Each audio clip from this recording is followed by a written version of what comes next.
Na we ya togi. E wo popa ya wata. O go ni je ya osimafo.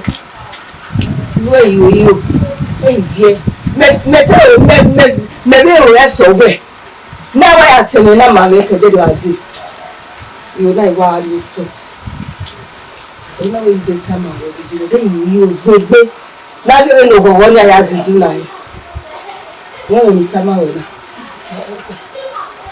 ha kiawe ayo no ya for me yo me je mi ani waji I abisi ya ni no bu me afio akeya ti ehia we wo ya we jo wa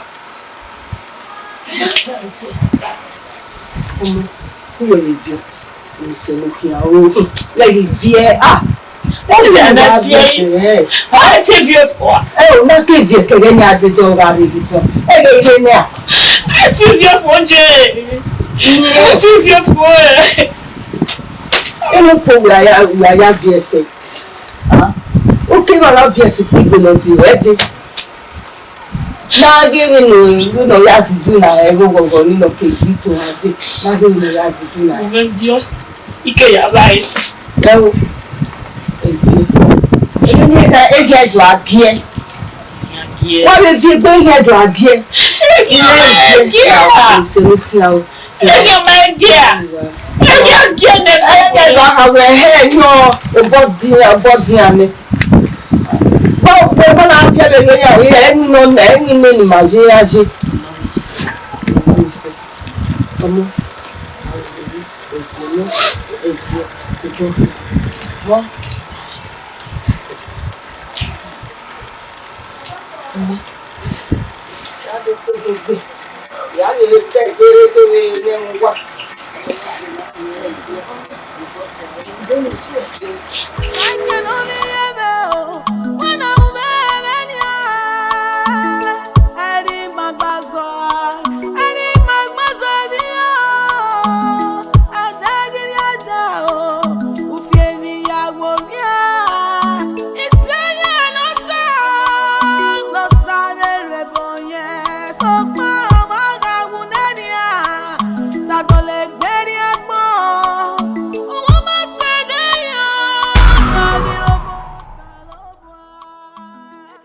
Itoa ọmọnu alana ọmọpia enu ta ewunda we moageli musalobo ageli we adiagbo iwuna nido wina iwunani egene ni apegbe awa ọwọ́ ló dorí ní àrídọ́rí bí ọ̀ yáyá nínú bí ọ̀ sọ̀pọ̀ pánà ohun ẹ̀wẹ́ o inú ẹ̀ ní tàkì wẹ́sì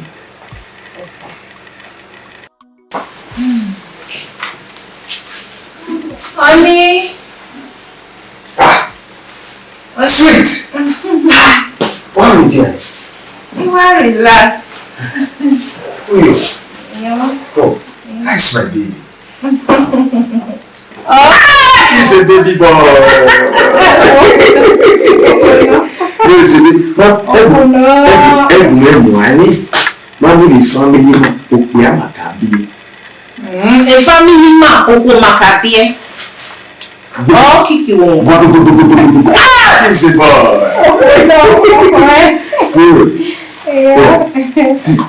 Mommy, get stressed, boy. Won't promise you where you are. I promise you. What does that mean? You are my sugar. Like a baby. You are my sugar. Mommy, in one setting, no setting, Zilly Kaya, Jojo, and beans. Yes. I know this is woman. Oh, mama. Why is spaghetti there? Hey, I don't calabar me on this. Like I am.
Plenty.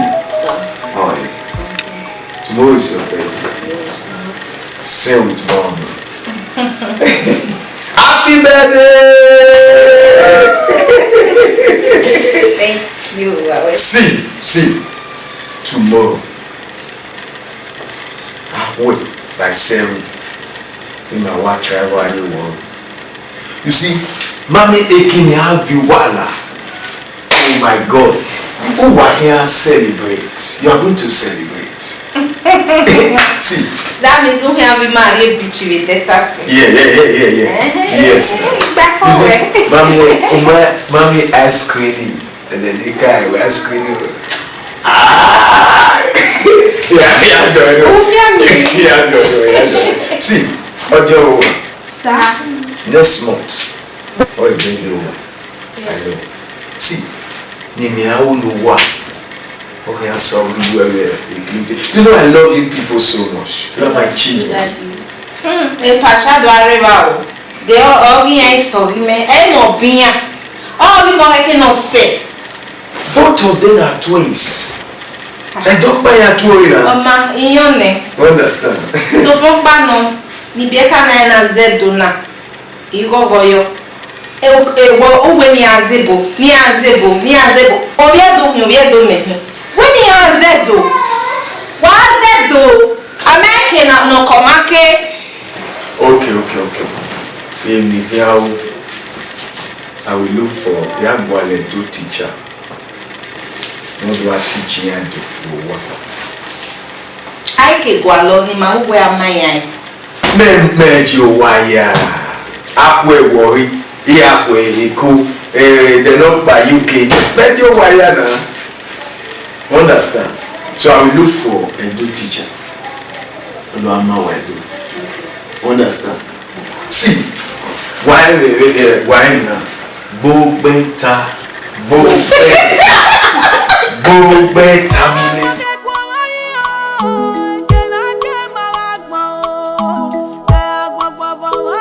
Sweet. I'm very happy today.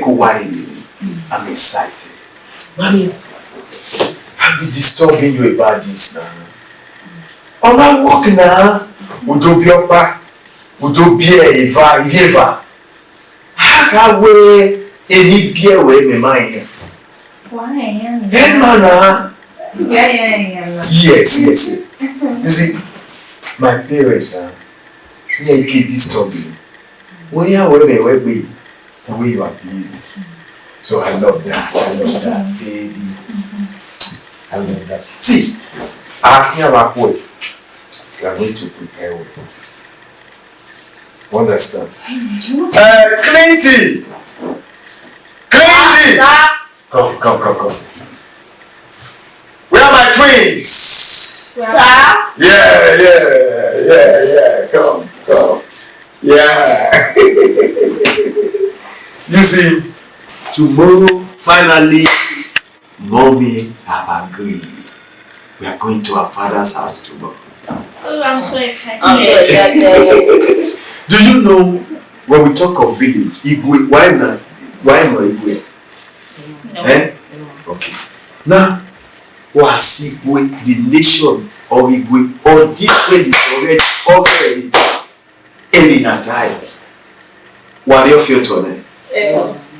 Have you been to it? No. You don't know? No. I know that your grandfather will prepare that tomorrow. Mami, aleni wine here you want to filter. Here you want here you popa. Send the grandchildren to him. Oh yeah, well, let me okay, welcome one. You are going to eat rabbits. Yeah. I'm so happy we are going to my grandma's house. Yes. See, Mommy is going with us tomorrow. Okay?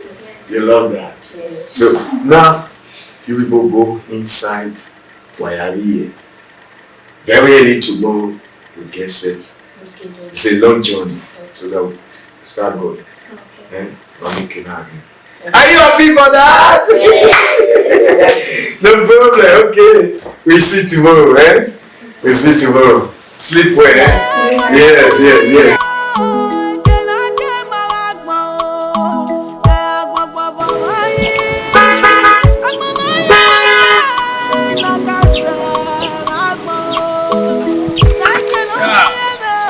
Chidie, this is your grandfather.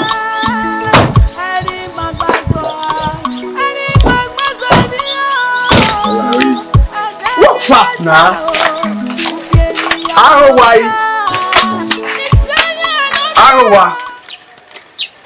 Go. You are wait for you. You are ready.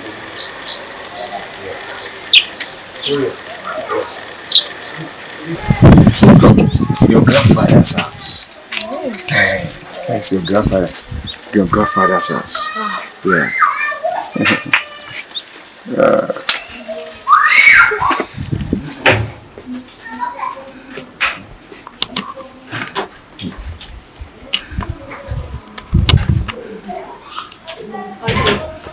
Where's it? Go. Yeah.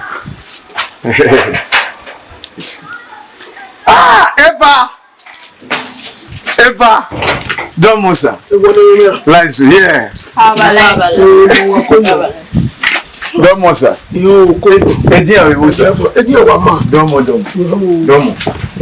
Lawo Ipaju. Yes. I'm in the right place. Yes. Oh, why here? These are your grandchildren. Yes, sir. Sorry, I don't know. I'm sorry. In your body bag in your life where imagine one way two. I'm not a marriage there. I'm not the women, one of my family they married to you. How come? The Monedian way, or maybe missed of identification. Oh, yes, sir. Any ya email na. Ma wo kan won gba de kekiri le.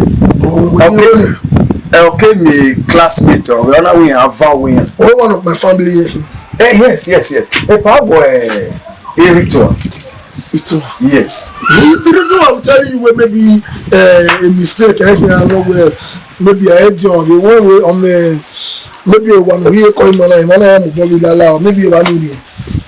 You may also ma we bad day, but my rock bad day. On have where classmates or we have bad day. You only time me when you are dear, man. You way by do it. Yes, my love, my wife. You barely be a Canada. These are my children. It's your mommy. Eh?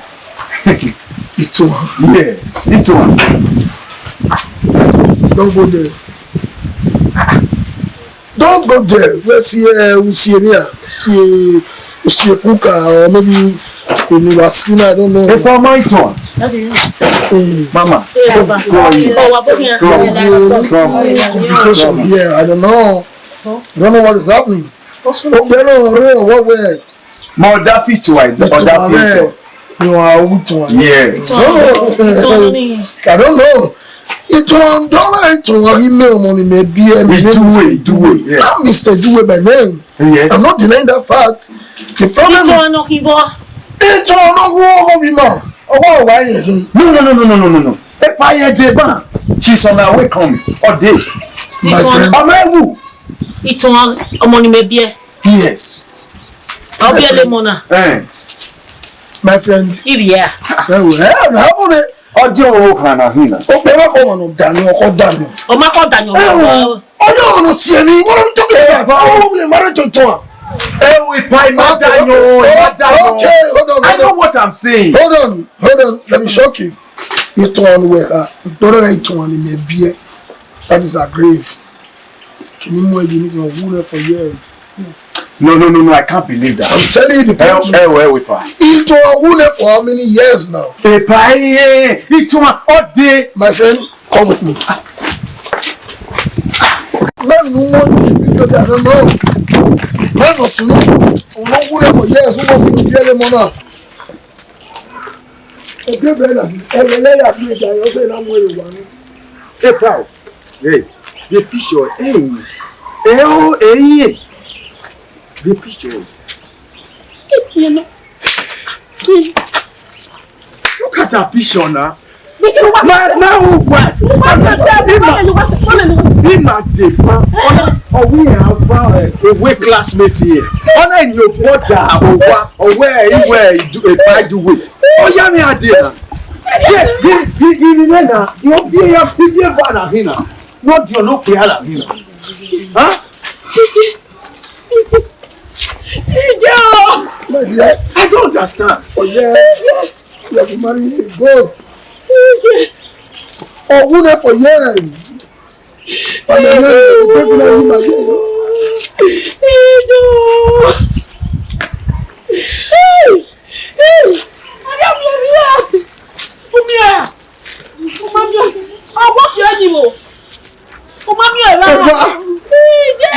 these are great. These are great. ọ̀rẹ́ wọ́n ọ̀fẹ́ ọ̀sẹ̀ alákùnrin kò.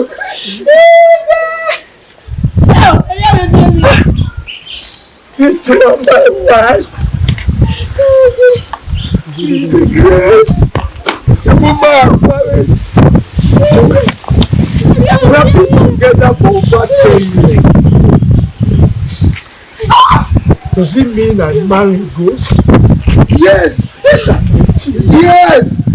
yes, The picture you just showed me the that is legs.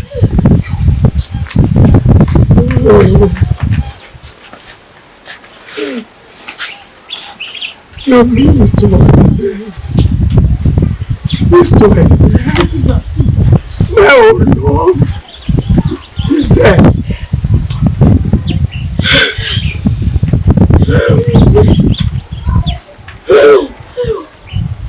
No wonder.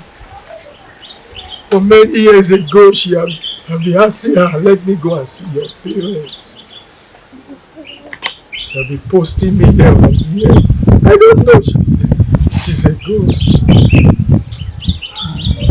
Hello? Hello, Victor? We're going to repeat again today. Single.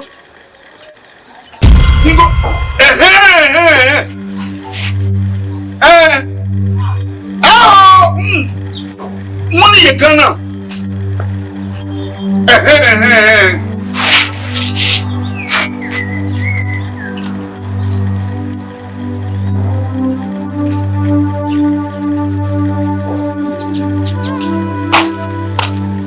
Where are you? Yes, you walk through what you said. The man who walked the only way I'm going to go last for. Why are you telling me?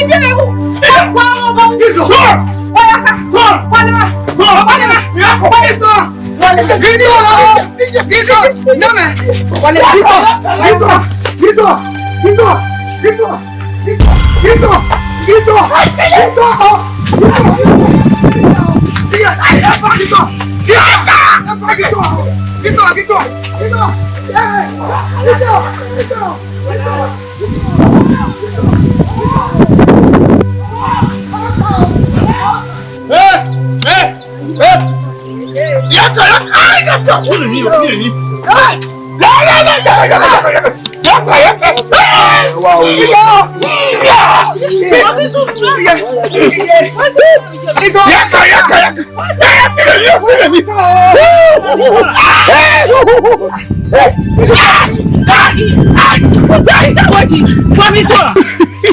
Please come back. You have a work being. You have a work being. Come back. No. You can't do this. No. It was. Oh, my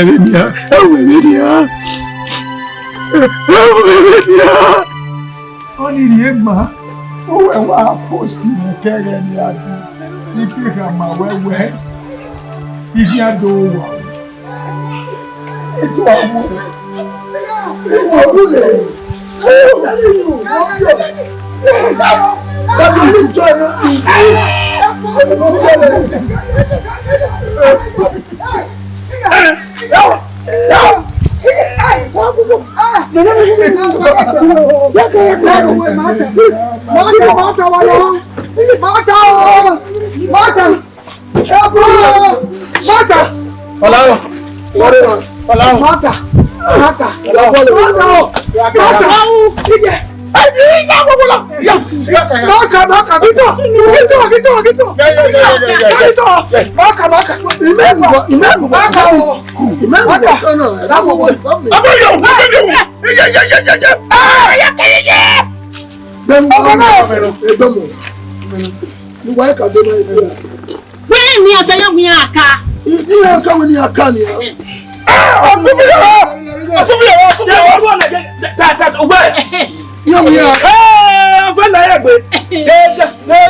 Ọ̀sẹ̀